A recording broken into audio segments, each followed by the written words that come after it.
Welcome to the Safe Recovery YouTube channel. I'm honored that you're here today with me. My name is Bruce Whittemore, and I'm a holistic recovery coach. I'm an advanced certified EFT practitioner and the co-founder of the Safe Recovery Practice. Most importantly, I'm someone who has been walking my own recovery path for more than 3 decades. And over those 3 decades, I found myself asking a different question about addiction and recovery.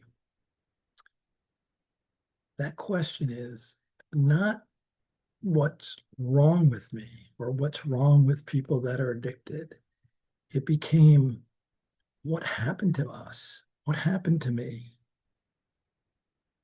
And that question has led me down a path of exploring trauma, nervous system regulation, neuroplasticity, EFT, which is tapping, parts work, and the possibility that many of the behaviors we struggle with are not signs that we're broken, but they're adaptations that help us survive.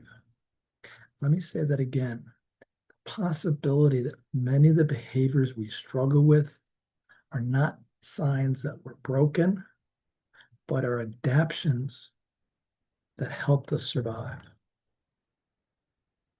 Over the last couple of years, I've launched the Safe Recovery Practice as a place to share some of these ideas and continue a conversation that has been unfolding throughout my recovery journey. And what I'd like to share here today is really at the heart of what safe recovery is. It's the foundation of how I think about healing, how I think about recovery, how I think about abstinence and sobriety, and the possibility of reconnecting with who we are beneath the adaptations that helped us to get through life.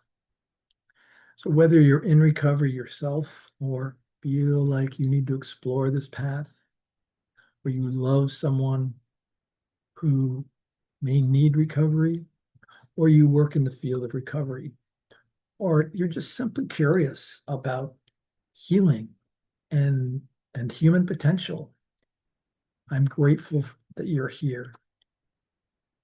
Let me tell you a little bit about myself. For most of my life, I believed recovery was about stopping something. Stop drinking, stop using, stop acting out, stop going back to the same old behaviors. And while there is truth in that, I've come to believe that it's only a part of the story. What if addiction is not the problem? Let's say that again for you to think about. What if addiction is not the problem? What if addiction is an adaptation? What if the substance, the behavior, compulsion, the distraction or obsession was actually trying to help us survive? Not in a healthy way, obviously, but we wouldn't choose these behaviors or substances today, but in a way that made sense at the time when it was needed. That question changed everything for me. I entered rehab when I was 27 years old. I had 2 young children at home. I had a house, 2 cars in the garage. Now, here's the thing. I had already accumulated blackouts, car crashes, bar fights, many broken promises, and a growing sense that my life was becoming unmanageable. Recovery gave me a second chance. It gave me a community. It gave me this 12-step community. It gave me other spiritual communities. It gave me structure. It gave me accountability. And most importantly, it gave me hope. And then over the next 3 decades, I built a life. I raised children. I earned degrees. I built businesses. And I helped others in recovery.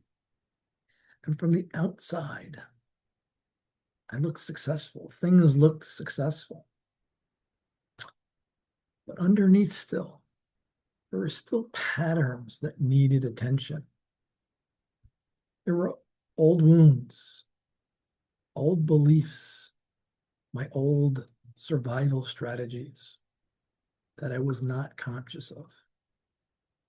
And what I eventually discovered is that abstinence, recovery, sobriety, healing are not always the same thing.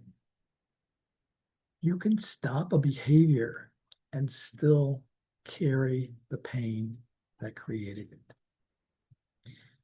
That realization led me down a path of studying trauma, nervous system regulation, neuroplasticity, parts work, and emotional freedom techniques.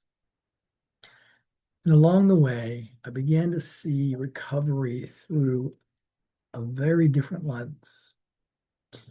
And that lens became the foundation for the safe recovery practice. And that foundation, that philosophy is very simple. That philosophy is you are not broken. Your brain and body adapted. It was about survival. And we're going to explore that in the safe recovery practice, along with the science and the modalities to look at ourselves and see this adaptation differently. The behaviors that now create suffering or that have created suffering, they may have once served a purpose. They may still be serving a purpose for you. They may have helped you survive or helping you survive fear, loneliness, grief, shame, neglect, trauma, disconnection, and overwhelm. But here's the thing. The adaptation that was used is not the enemy. The adaptation that is being used today is not the enemy. And the goal is not to wage war against ourselves. The goal is to understand what happened, how we survived, and create the conditions for healing. Create those conditions in a safe way. Safety is paramount. That is why we call it the safe recovery practice. And at safe recovery, we believe recovery is now about becoming someone else. It's about returning to yourself, returning to that spirit of who you are underneath those protective systems. Inside of you, there's a calm, curious, compassionate, creative, courageous part of you that has always been there beneath those protective layers, beneath those behaviors or substances that have helped you to survive. That part inside of you is never broken. It can't be broken. It will always be there. And that part still knows how to transform. It knows how to heal. This journey has led me to create the safe recovery practice, this philosophy, a space dedicated to exploring recovery, exploring healing, exploring what sobriety really truly means, and the possibility of reconnecting with ourselves. So together, we'll explore addiction and recovery. We'll explore trauma and resilience. We'll explore the modalities of EFT and parts work. We'll explore the science of neuroplasticity and nervous system regulation. We'll also explore the emotions, especially around shame, and how language shapes healing, and how shame can shape language. And we'll explore the places where science, lived experience, and human possibility meet. That intersection, science, lived experience, and human possibility. Most of all, we're going to start asking different questions. Not what's wrong with me, but what happened to me? What was my system trying to protect? What was I trying to protect? What is the behavior, the substance, the acting out trying to do for me? And perhaps the most important question of all, what becomes possible when I begin relating to myself with curiosity and compassion instead of judgment?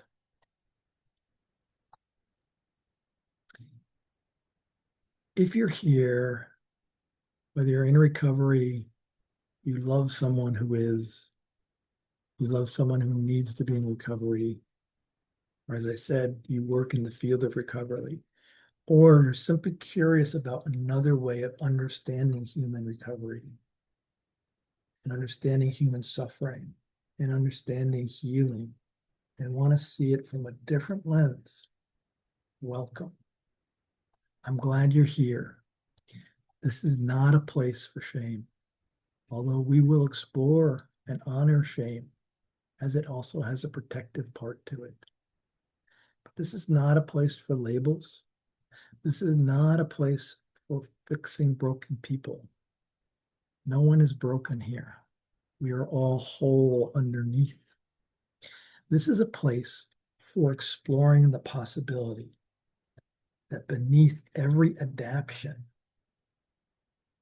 every survival mechanism is a human being doing the best they can with the resources they had at the time based on the environment they were in.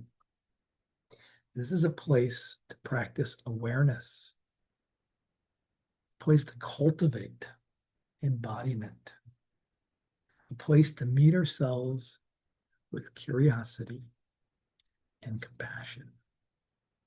And it's a place to discover that recovery is not about perfection.